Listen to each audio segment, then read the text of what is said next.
Well, good to see everybody here. I'm excited for this session. I'm sure we'll have a couple of people kind of wander on in here.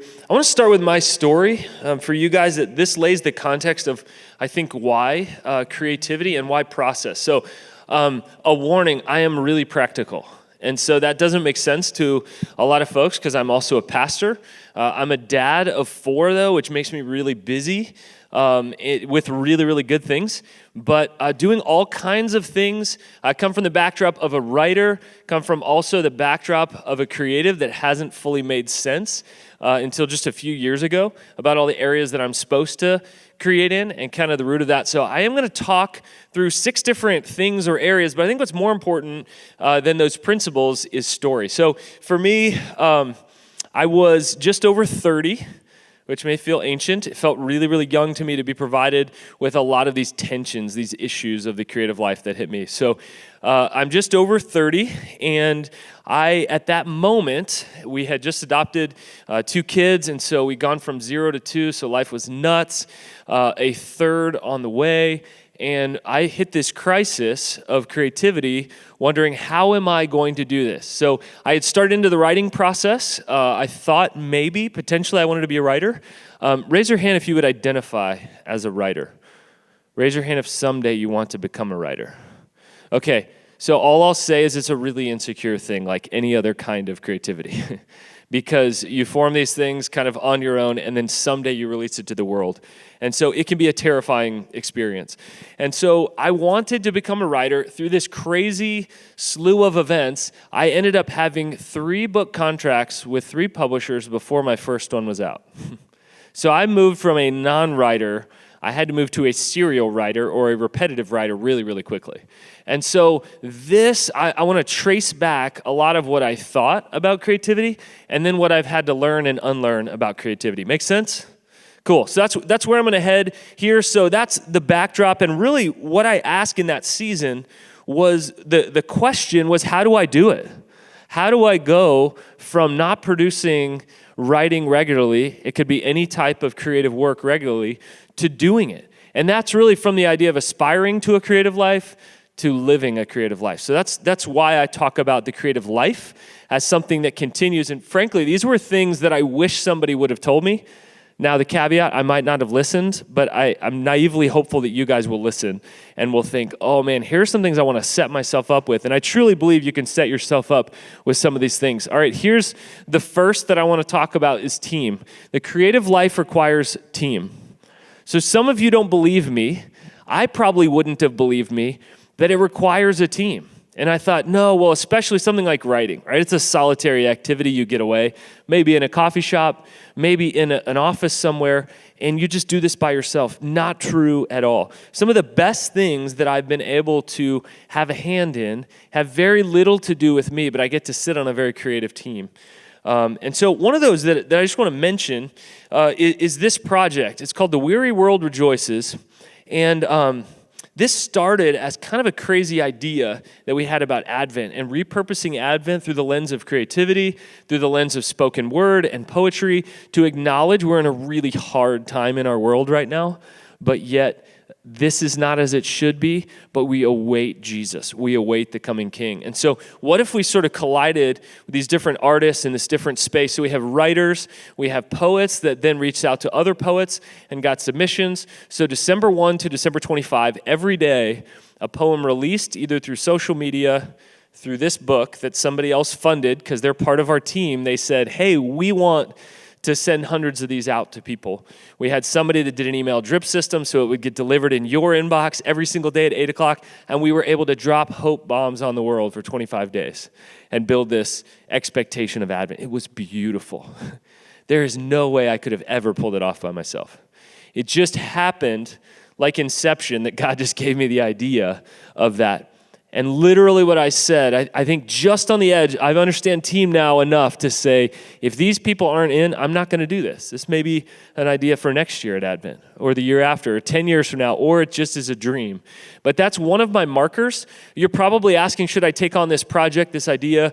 Well, what's next? How do I turn a dream into a reality? Well, do you have a team around you? Or could you pull a team around you? There's a creative that has all kinds of ideas. He's a writer and a consultant and just one of those genius type people that just can develop ideas like that. And like not one of them, 10 of them. I mean, he's incredible. And he says the way he knows his idea is any good or not is if he can attract a team to the idea and have them implement it within 6 months. And if he can't, he doesn't do it because he assumes it's not a good enough idea to attract a team. That's one of his filtering systems for team. And so when I think through team, I want to walk you through a process here of friends that become partners, that become collaborators. So let me start with this. Imagine this like a funnel. You have a lot of friends around you. Got a lot of friends. Some of them just maybe acquaintances. Maybe wouldn't even call friends yet. And some of them over time you will partner with. You will do something tangible together with, and you will do something meaningful. You will take risks together, and you might call that a partnership. Hey, let's partner on this. Let's try to birth this thing out into the world together, and let's do this. And then it might then move into collaboration, which is different from partnership in that a collaborator, you both have skin in the game. It matters deeply to you guys. You know when you do that project with somebody and you know the other person is going to do all the work and you sort of act like you're in and then you're like, cool, so you got it from here? And then they stay up all night and do it. Raise your hand if you're that person that stays up all night and does it. Thank you. Thank you. Oh, wow. A lot of those people in here. Raise your hand if you love having that person on your team. All right. That was always me, okay, school-wise. But what I've found is that mentality actually doesn't work when you get to the level of collaborator, that everybody's got to be in and have skin in the game. So it isn't just, yeah, well, he or she did all the work and I got an A as well. I'm talking to be an actual collaborator. You all have to have skin in the game.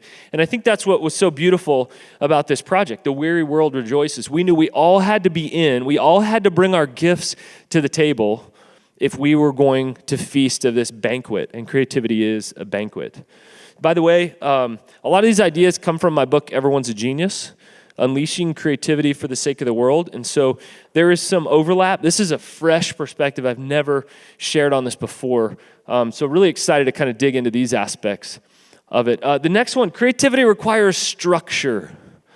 I know that might as well be a 4-letter word, all right? That's not exciting to me.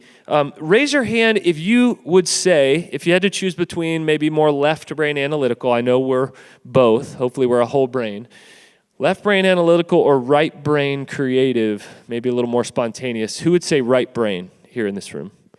Okay. Who would say a little bit more analytical, left brain? Okay. Let me just say this. We need a whole brain. And that's one of the reasons for team.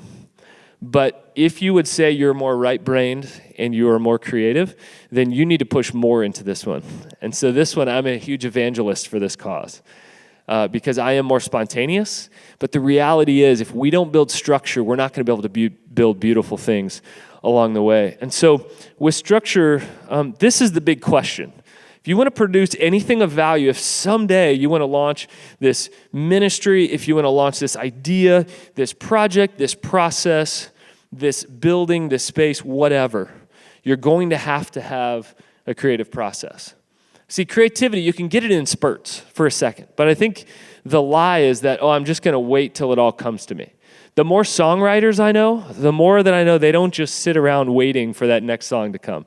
They schedule trips and they go write songs together and they say, here's my songwriting month. The question is, well, what if those songs don't come to you? Well, I don't know. They don't have to see. I mean, you make plans. There's a structure for this. What's your creative process?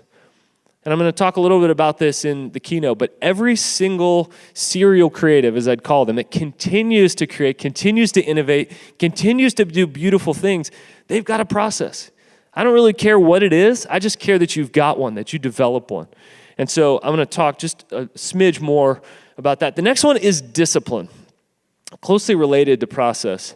The creative life requires discipline. Again, I wish I didn't have to tell you this one.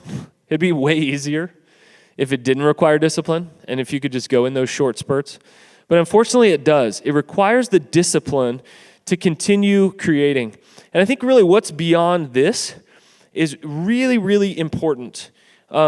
Is it's not just process, but it's the understanding that over a long period of time, you can invest a little bit of time and energy in something and it will mature into something greater. So it's investment. That you would actually be disciplined enough to take time away from, I don't know, staying up late, take time away from this fun thing in your life or this thing that you like to do and kill time or this thing. It's going to have to come from somewhere. Creativity takes focus and therefore takes discipline. And so I want to kind of walk you just through this quick equation right here. Hard work plus focus plus reps equals impact. And what's interesting is that the hard work piece, some days we feel like that's enough, but if we don't stay focused on exactly what we're doing, you guys are wildly creative people, I'm sure, and the problem with that is you're going to go get creative in another area, right? Anybody struggle to stay on task?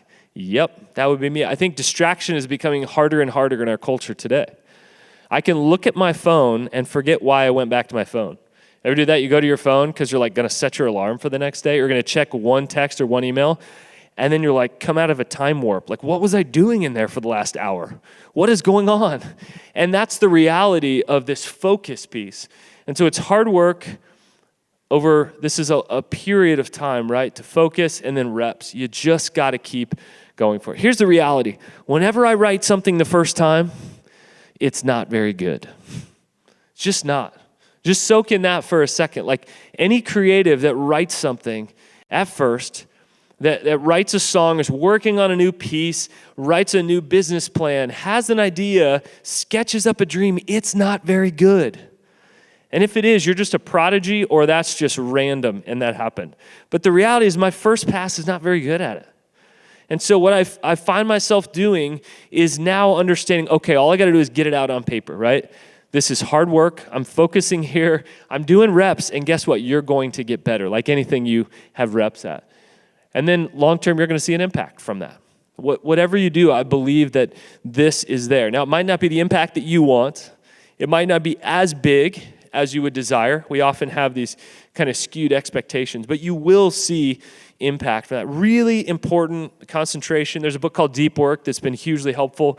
I now lead writers cohorts, so I help other writers or aspiring writers to actually become writers. So I have this idea, and then I've actually developed this framework and an ebook process, a blueprint called the Busy Bums Blueprint for writing.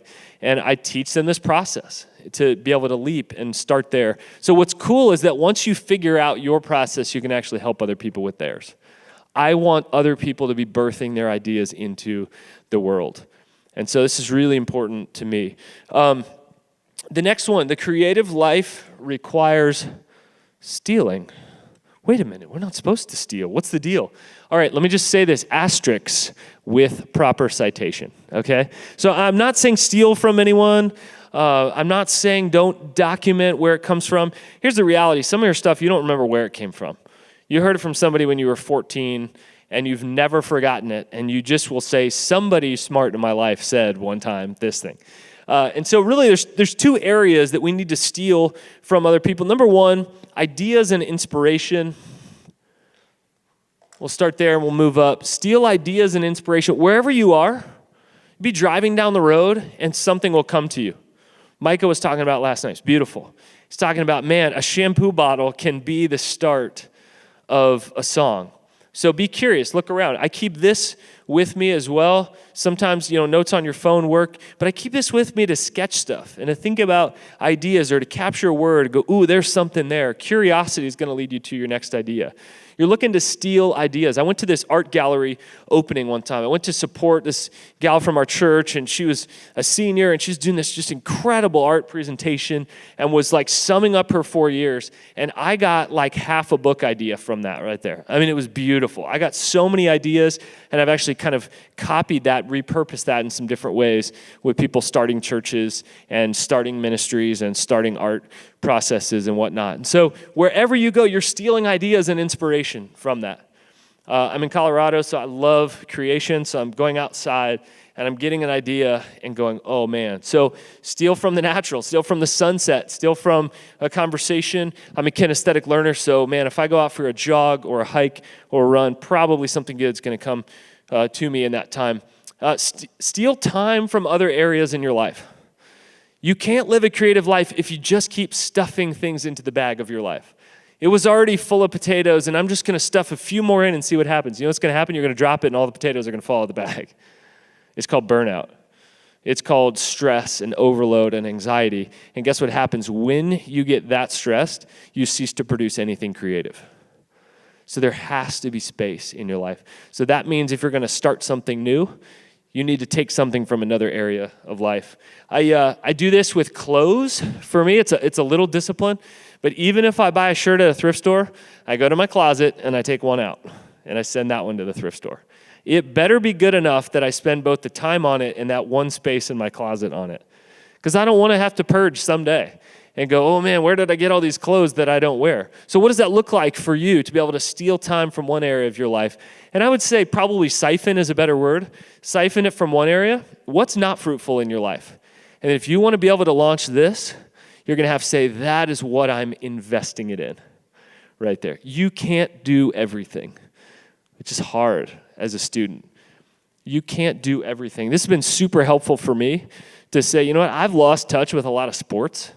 And that, like, sometimes in conversations is awkward. Guys are like, hey, did you see that? I'm like, no, didn't. Tell me what happened.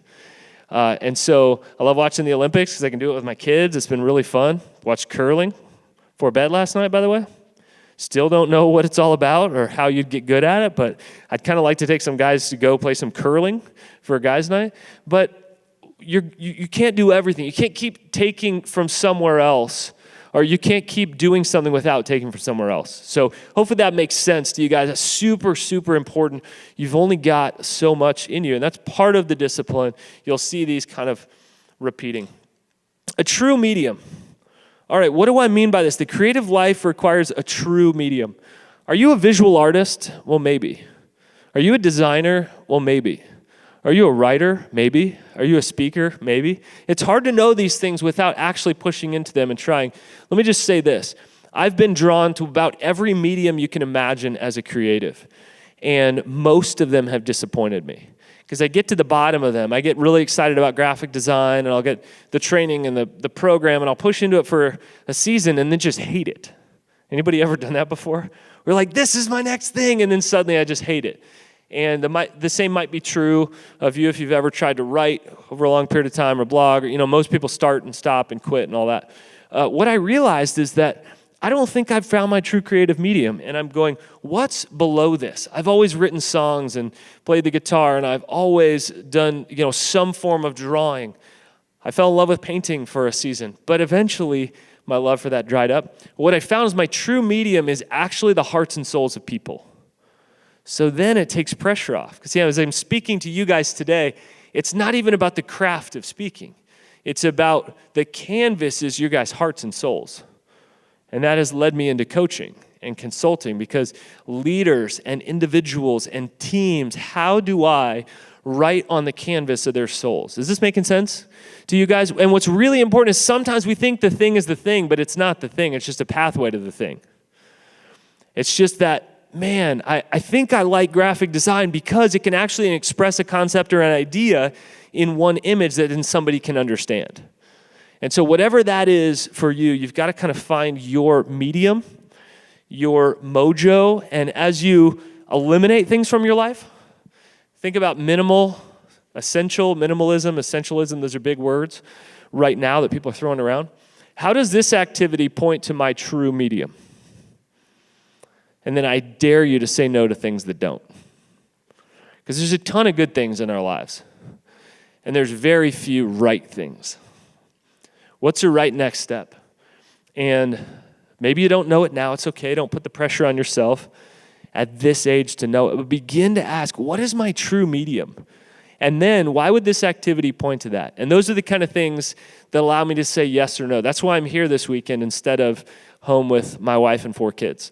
Because this contributes to the medium of how I'm wired and designed to impact the world around me. That is what God has created me for. And that's liberating to do. But there are many, many options in our lives, and that helps us decide. So I know I'm kind of moving through these quickly. I do want to leave some time for Q&A, so I'm intentionally going over these really quickly. The next one is purpose. The creative life, this is the last one, by the way, and then we're going to kind of swing back around so that we have time. The creative life requires purpose. Let me say this a different way, passion. Requires passion. Now, here's what's interesting. Most people have passion at the beginning, and that passion wanes really quickly, right? It's like, oh, I was so excited. And then we launch things. We're like 3 blogs into a site, or we're halfway through a canvas, or we got a song out, and we're like, it's not very good. And then you don't touch it for weeks or months or years, whatever that might be. But purpose is what gets us started, right? It's that passion behind it. Why does this matter? I don't know if you've heard of that book or the idea, the TED Talk, Start With Why. It's so crucial. What is your big why? And I put this one last. It could easily be first because it is so important. What's your why? What's your purpose behind this? So important to think through this, guys. Passion has a big appetite. Keep feeding it. Passion has a big appetite. Keep feeding it. C.S. Lewis talks about how our desires are not too big. In fact, they are too small. And so that's what keeps us, what he says, meddling about drink and sex and these other things that are misplaced desires. But what's at the passion of that? What drives you? Why do you get out of bed in the morning? And I know often it's because I have to go to class, and I fear that if I don't, my life, something will go wrong if I don't. But I mean, when you don't have to get up, what do you get up early for? What did you get up early for growing up? What are the things that keep you going? What do you stay up late at night thinking about and dreaming and scheming about? This is really, really important. And what I'd say is experiment on all kinds of different creative mediums and things, but don't lock yourself in. But if you're beginning to find that, and this is something to talk to other people and hear about, if you're beginning to find that, how do I nurture that? How could I run after that? What are some opportunities to be able to feed that? There may be something this weekend that you had no idea why you'd be so passionate about it, and something wells up inside you. You probably need to take that to the next step. You maybe don't need to dedicate the next 10 years of your life solely to locking in, but maybe that's the next step for an internship. Maybe that's the next step for a next project or process. What are you doing over spring break? I mean, those are great opportunities to push in to some of that, and college is certainly the time to be able to try to figure out medium-type questions in your life. So I'm just going to leave a slew of questions that I have for you guys that you should take. Feel free to snap a screenshot of this, snap a picture of this, whatever you need to do to take with you. But these are the kind of questions that I run as kind of filters or assessments for me that are really, really important. Who's on your team? We talked about that. How will you keep creating? Passion starts you creating, and process keeps you creating. How will you keep creating? That's really the true question. And frankly, I think that's what separates the one-time creative, the one-hit wonder creative, from the serial creative that just keeps putting up. When are you most creative? There's probably a time of your week. For me, here's the trick. I write a month a year, kind of. I write 3 hours a week, the same 3 hours, Tuesday morning, early, from 6 to 9. That's the only time I can afford to block off every single week. It's my most creative time of the week for various reasons based in the rhythm of my week. It's the most creative time of the week, but it's the time that I've blocked out. And if you add those up, that is about a work month a year, more than a work month a year that I get to dedicate toward my craft. And by the way, if you want to live a creative life, think craft, not hobby. Your craft, something that you would watch somebody just pouring their life over. And when I see that, I want to support it. I want to be part of it. I want to be a patron to their cause. Whether it's my friend who's a woodworker, whether it's somebody that works so hard on their craft of speaking or of teaching, whatever that might be, watch it, and then you will ask the question, what is my craft? And so this when question is really important to your craft. When are you most creative, and what do you need to do to say, or what do you need to say no to in order to keep creating, right? You can't do everything. And to be able to continue to say yes to that. Why do you truly want to create? And I use truly, because truly is a big word, actually want to create. What's the real reason why you want to create? Be honest with that. And when I'm in these environments, I am fully alive when I'm with people. I'm fully alive. I'm wired and meant to do this. And so you've got to come back to your why. And then what is your true medium? And if you don't know the answers to these questions, by the way, it's okay. I'm just giving you a grid for what I wish in this setting people would have said to me as somebody who ultimately I want to continue to create. There's a battle to stay focused. There's also a battle to get focused. And so for me, I every week fight the battle to stay focused, to make sure that I'm guarding that because it is a craft. I am designed by God to do this, and therefore I need to fight for it. What are you fighting for? What you fight for in your life says everything about your heart, our desires, our passions, the things God has uniquely fashioned and designed us to do. So I want to leave some time for some Q&A. Now that I've dropped a bunch of questions on you guys, I want you to kind of like throw a question back out to me, and I wanted to leave space and time for this. So we've got as much as about 20 minutes if you guys want. So somebody stand up, give me your name, and throw out a question.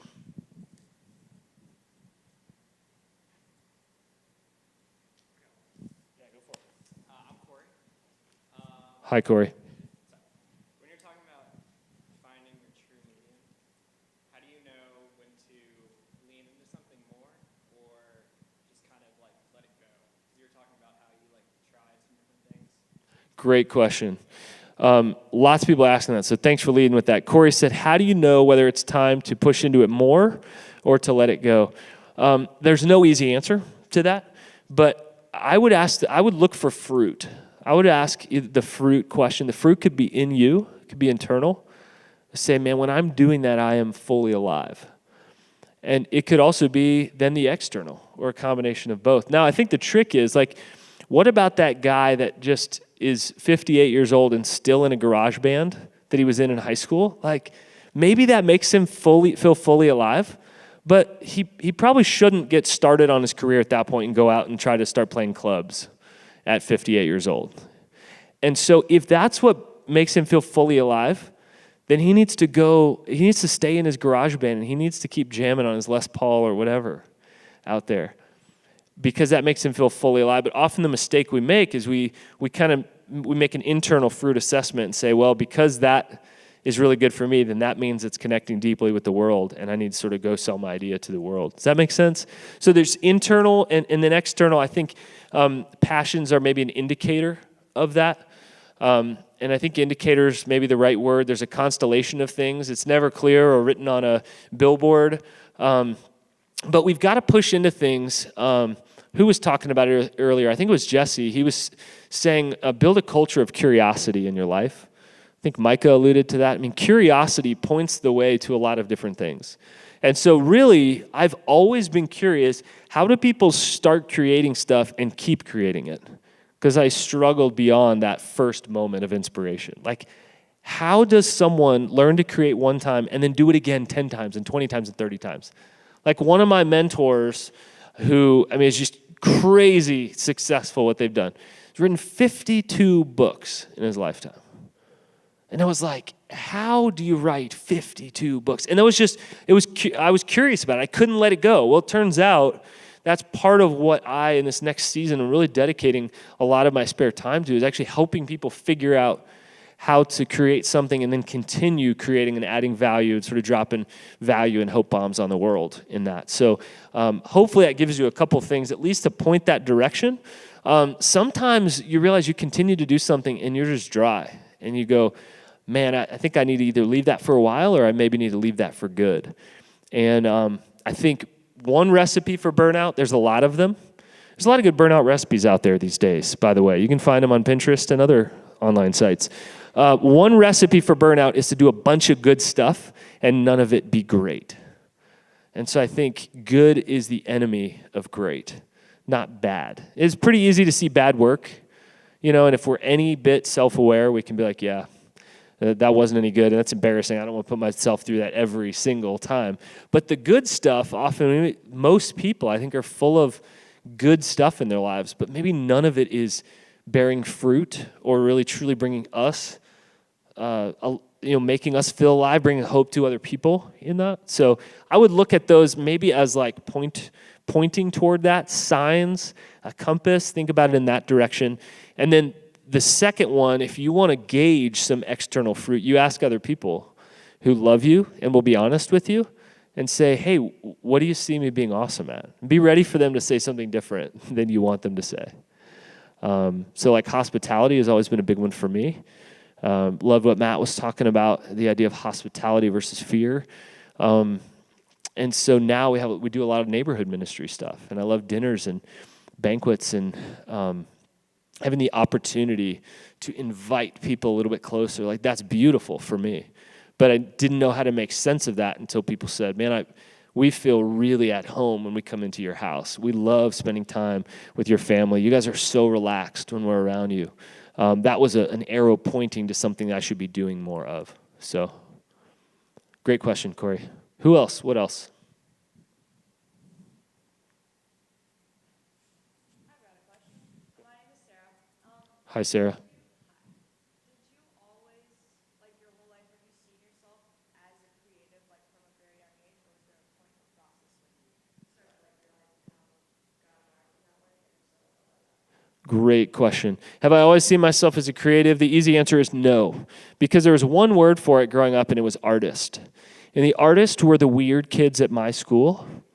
And some of them were cute girls, so like occasionally I'd go there and like act like I was interested in art, but I really wasn't, because I was a sports kid. And there were these dichotomies until I guess High School Musical came out. But there are these dichotomies that say, because you are this, you are not this. And because you are a jock, you cannot do an elective in art or whatever that might be. And so believing that, it's kind of like, well, here's my path. And then I found myself drawn to a lot of people taking some really creative risk and doing visual art. And then as design got more popular, going, man, I think I'm kind of obsessed with design. Like I think I walk into a space and I'm like, ooh, how could we make that look amazing?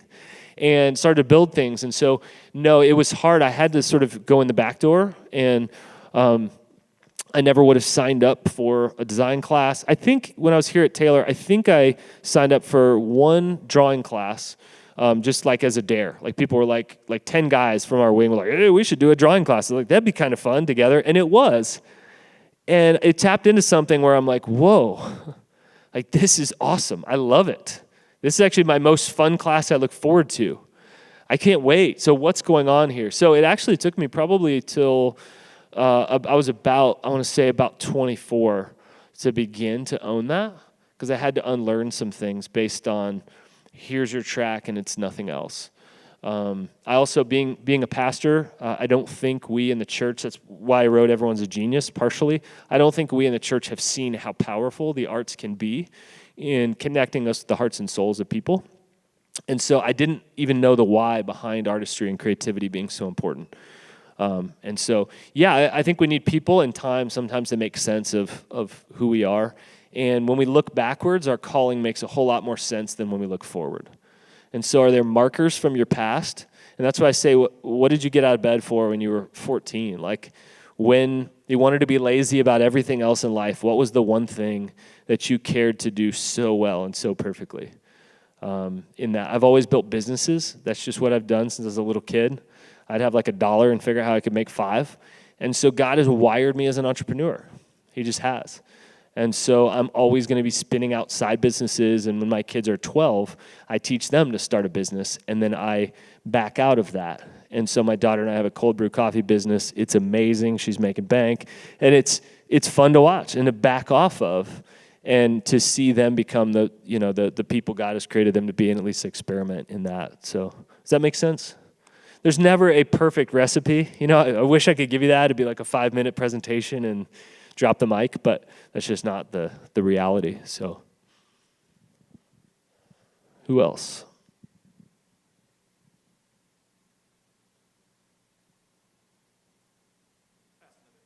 Yeah, go for it, Corey. I guess for who is on your team, if you frame that from like not an entrepreneurial perspective, but like going out to the workforce and like finding work, how would that question be reframed for like who's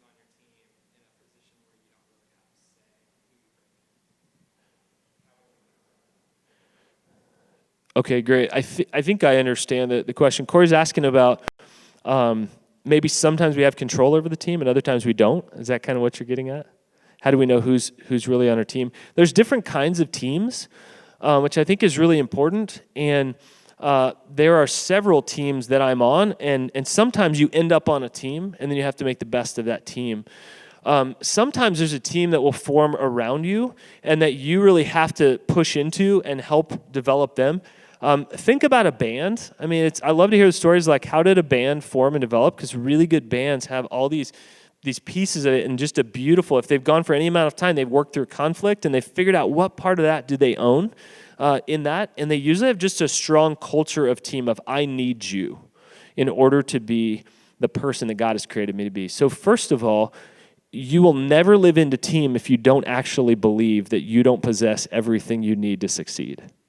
I don't believe that I possess everything I need to be who God has wired me to be, because that's my definition of success and of health, is being the whole person God has designed and wired me to be. And so my wife is my primary, first member of that. But the reality is I'll make tons of decisions at work and with our church that I don't need to bring home to her. And actually, I'm exhausted at talking about them at the end of the day. So I'm not like, hey, let's talk on our next date. And so, but there are other things. And when I'm at the front of an idea, I have teams that I will, Team Allen maybe, that I'll shoot an email to and go, I got this idea. Here are these 3 different things I'm thinking about. What do you guys think? And they might be like, one of them's dumb. One of them is really good, but I don't think it's the right timing. But this might really work. So it's kind of a discernment team.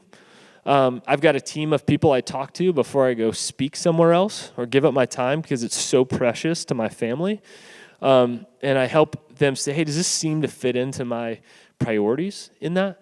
But then our team at our church is beautiful. We have a team that helps develop churches in our city. So I'm on, I would say, 4 different teams, but one of them I've had to create around my work and what I'm doing. And I think a couple of things to look into as you're thinking about team. Culture is really important. Do they have the same DNA as you? Do they bleed for the same things? Do they get it? Do the same things make them laugh? And not that they have to be exactly like you, but do the same things make them laugh and cry? And so right now, around my side business, which is called Stay Forth Designs, we do a lot of design thinking. We ask that question of, does that person care more about the health of that person or just having impact? Because if it's just impact, then they don't fit the DNA or culture of that. So that's really important. Something that people don't think about is a gatekeeper. Like a gatekeeper actually unlocks the world to you in some different ways. And so it's like, if you wanted to get inside of a building, then I suggest that you get to become friends with the janitor. And so who has the keys to that building? Who can unlock new possibilities for you? And most times we don't think about that, but there are probably people in your life, if you think about, here's a dream I have, maybe somebody, a friend of mine is in a band and he wants to get signed. This is happening right now. And I say, who do you already know that's signed? Well, this, and this person. He has the resources. Now he needs to reach out to them, set up a time, and say, what would you do if you were me? And how did you get signed? How could that help me? If you had to do it differently, what would you do? So some of it isn't clear, that you couldn't necessarily put it all on paper, but when you think about it, it's there. So cool story on that, and then I'll leave it open for a couple more questions. When I launched my first book, I sent people this, just a really nice invite. Like, it looked really formal. And I said, hey, I want you at my house for a banquet. I invited a friend who's a chef, incredible chef in our city. No longer, he basically burned out on being a chef, and I asked him to bring his gifts so that we could taste and see that his cooking was good. And I invited all these people to my house, and we prayed over the book. And I gave them the first real copy of the book, and this was a week before it released. And I said, this book would not be going out into the world without you. These stories would not be as good as they are without you. And thank you for letting me tell your story. And so that to me is a visible sign of, like, here's my team on this project. And to steward them and to thank them and praise them well. Last idea on team is give them all the credit and take all the criticism. Because when you create a team, you decided to create that team. I believe in team, and I rise and fall with the team. We're collaborators on that. And when I can take one, literally take one for the team, to go, yeah, well, I'm sorry I thought that was a good idea, and there really was a we behind it. And if there was something that maybe I was the front person on, I always make sure to say we, because with their own support, somebody tomorrow will be preaching for me so that I could be here with you guys. That's team. Does that make sense? So also, not a clear recipe or answer I can give you, but I'm hopefully at least talking around it enough to kind of, sprinkle a little bit on you. So, anybody else? Let me go back here because I like that sweatshirt, and then I'll go here. Not that I don't like yours. That was just super bright. It came across wrong. Go ahead. I'm Vic. What was your name? Vic. Hey, Vic. So yeah, so like how do we like as a church, what advice would you give us? So like how do we come alongside those that are struggling with like being really passionate about something, but feel like they're called to do something else that they might not be as passionate about? Awesome. So I think I heard it all. How do we come alongside people that are passionate about what they're doing, but are they kind of flailing?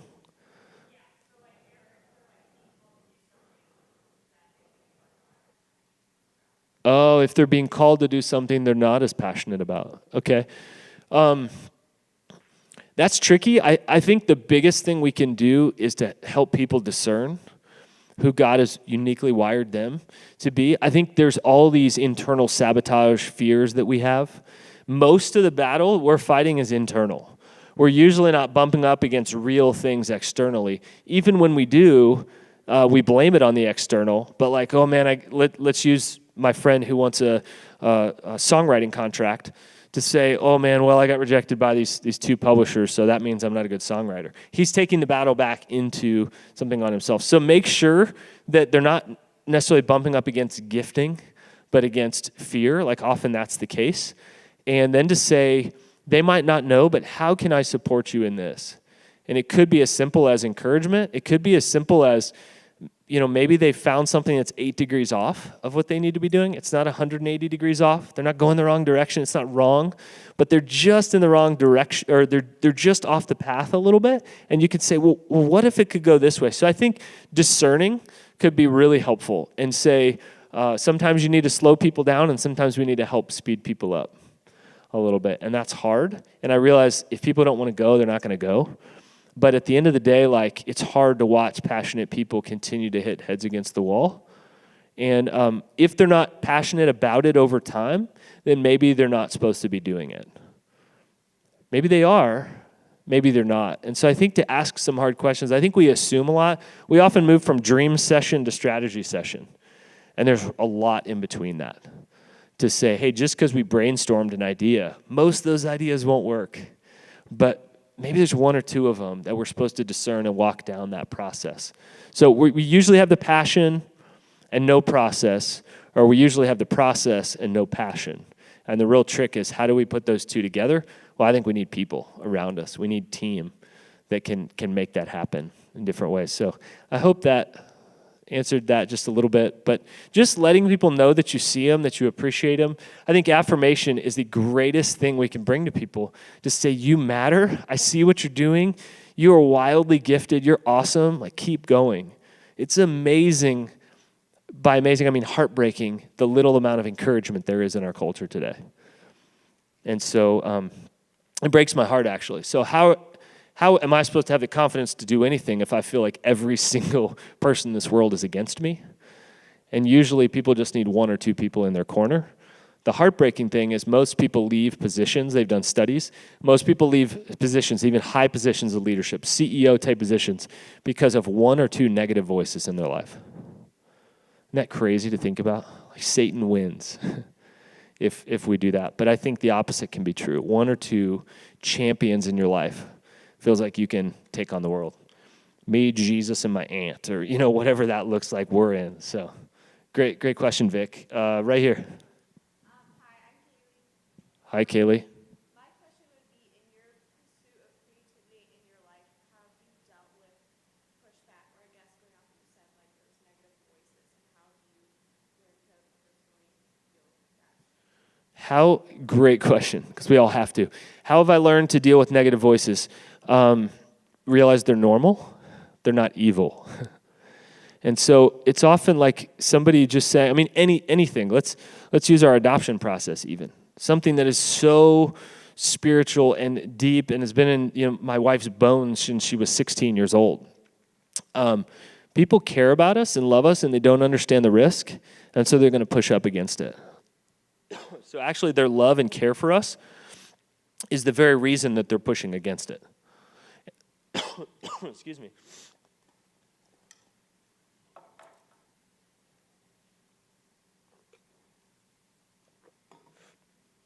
Much better. So just to realize it's not evil, it's just very normal. And then there's this guy named Stephen Pressfield that writes this book called The War of Art. And he calls it resistance. There's just something in us that resists, and it's that internal battle, that fear we're pushing against. It's usually not an external thing we're hitting. We usually haven't pitched the book to 17 publishers or every single person we know that could unlock the door, and they all said no. We pitched it, excuse me. We pitched it once and we got discouraged. So does that make sense? Maybe one more question. Next session's in here, so you guys can kind of just chill out for the next few minutes. One more question.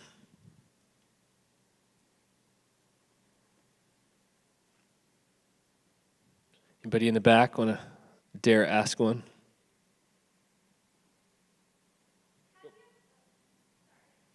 Go for it. Let me go right here, and then we'll go in the back for the last one. So,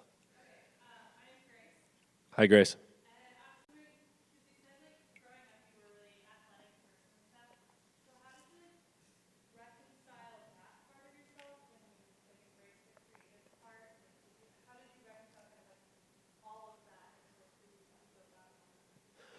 Yeah, what's interesting is I feel like even the athletic part of that was something that I learned, but and just by being born into the right family and a dad that took me out to do that stuff, and the artistic piece of it was actually in there before that. And so I think there's nature and there's nurture and there's things that have been in me. I mean, so early that I can remember, I just didn't know how to make sense of them and therefore create. And really, I think at some level justify time. We only have so much time. That's the risk. We're saying, what's the big risk with creativity? Well, we got one life. We got limited time, limited energy. What should I spend it on? What should I invest it in this? So I think it was realizing, number one, that God was the author of that in my story. And so really we say everyone is a genius, but it's everyone has a genius. And that's what they used to say in ancient cultures. And so you have a genius. God is the architect behind my life, not me. He has designed my life, and I get to live into it or not, right? But he's the designer. So I think that took the pressure off that all pieces had to reconcile. And then I think the last one is nobody has my unique fingerprint and story. Because we all look around and go, well, who else that looks like me or acts like me or is from where I'm from or seems like they write in this vein is similar? And I'm like, nobody. Well, maybe that's more of a reason that I need to take the risk and go do this. So I think once you learn that you're going to have that resistance, and they call it imposter syndrome, when you feel like I could never do that, they're going to call me out, and I'm not prepared, wired to do this, my story doesn't make sense. You're going to doubt all those things. The only thing that matters is, has God asked you to take that next right step? So, and you don't have to bet the whole rest of your life on your next step, right? Don't try to boil the ocean. Just do your next right thing. So last one there in the back, and then we'll be done.